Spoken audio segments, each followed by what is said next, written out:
Hello, I'm XRTT, and today, as part of Gamera's 60th anniversary celebration, we'll be taking a look at the 7th film in the series, titled Gamera vs. Zigra. First, a quick look at the world cinema. A whole bunch of interesting and still famous films were released back then. A Clockwork Orange, Willy Wonka and the Chocolate Factory, Dirty Harry, THX-1138, Bedknobs and Broomstick, Escape from the Planet of the Apes, and we also get another Bond series movie, Diamonds Are Forever. Our main rival, Godzilla, also got a new film titled Godzilla vs. Hedorah. Moving on to the film itself, I will start with something a bit different than usual. All previous films released in the US have some creatively translated titles, most often an attempt to capitalize on Godzilla's popularity, as in the case of Gamera vs. Guiron, which was released in the US as Attack of the Monster, where the Godzilla film was titled All Monster Attack. This film, however, didn't reach the US immediately, likely to the bankruptcy of Dairy Studios. American audiences saw it only in 1987 on television under the regular title Gamera vs. Zigra. In this film, again, like in the Gamera vs. Virus, the Kaiju enemy come to Earth from outer space, the titular Zigra, whose swimming version is very shark-like. Like the parallel Godzilla vs. Hedorah, there is a significant ecological element here, but it's hard to say whether this is a coincidence or a deliberate choice. Zigra comes from a planet very similar to Earth, so much that he even accused humanity of polluting its oceans. He demands humanity's submission using earthquakes as weapons, including one triggered in Tokyo with a massive magnitude of 12. Gamera destroys the spaceship Zigra arrived in, causing him to grow enormously, to Kaiju size. In that version, he fights Gamera. The fights follow a typical pattern. Gamera loses the first round, but in the final battle, Gamera wins. He also plays the Gamera March on Zigra, which is quite unique. Zigra's weaponry is rather unsophisticated, primarily the beams he shoots from his head and the sharp things he uses to damage Gamera by swimming close to him.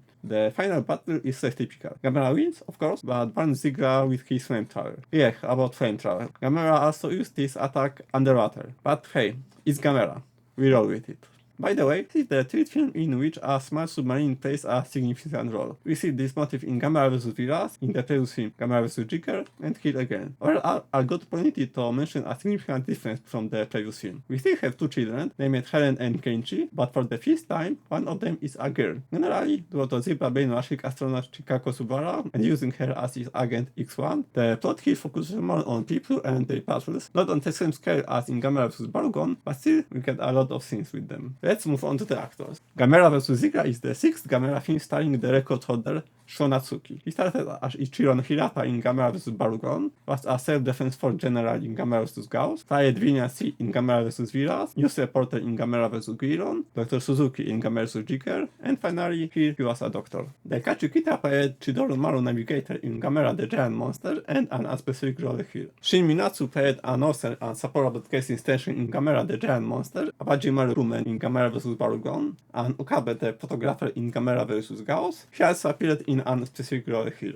Koji Furutama played 4 roles. In Gamera the Giant Monster, he played US Arctic Base Commander. That is, if you believe the IMDb, because on the Wikizilla, his role is stated as refinery staff. He played Onodera in Gamera vs. Barugon, the commander of the self-defense force in Gamera vs. Virus, and here he played Dr. Tom Wallace. Daiko Inoue played the self-defense force adjutant in Gamera the Giant Monster, and a specific role here. Reiko Kasahara played Samiko Kanamura in Gamera vs. Gauss. She was Barbella in Gamera vs. Guiron, and here she played Kyoko Ishikawa. Moving on to the cultural connections. We have another appearance of Mysterious Since T-3000. The film was discussed twice. First in the initial season, airing on the local station KTMA as episode 7. When the series gained popularity and was broadcasted nationally, Gamera returned to the spotlight in the third season, in the episode 16 of the season. Furthermore, references to the film have appeared in another episodes. In Being from Another Planet, it is stated that the film is worse than Gamera vs. Jiger. On Last of the White Horses, it is stated that this is just like Gamera vs. Zigra,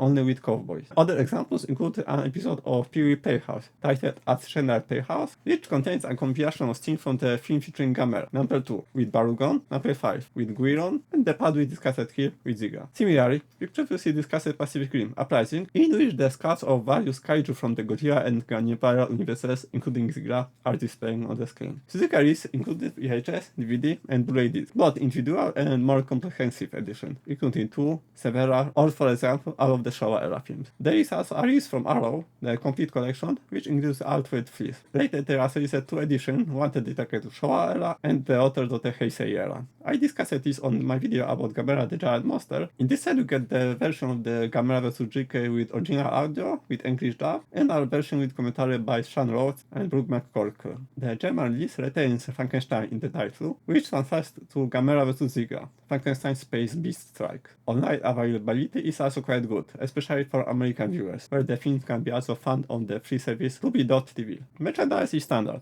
We see various Zigra figurines, both individual, first and in set, for example, featuring Gamera and other Showa era adversaries. The comics are a bit unusual. I couldn't find any information about the manga released around the time of this premiere, which I expected as all the authors had them, but it seems that film business shoots an adaptation. However, it did receive an adaptation in 1995 when 8 volumes were released, one for each Showa era film. The next recording will be about Gamera the Super Monster, but for now, that's all. Thank you for watching, leave a like and subscribe if you liked it, and I hope to see you again in the next video. Bye!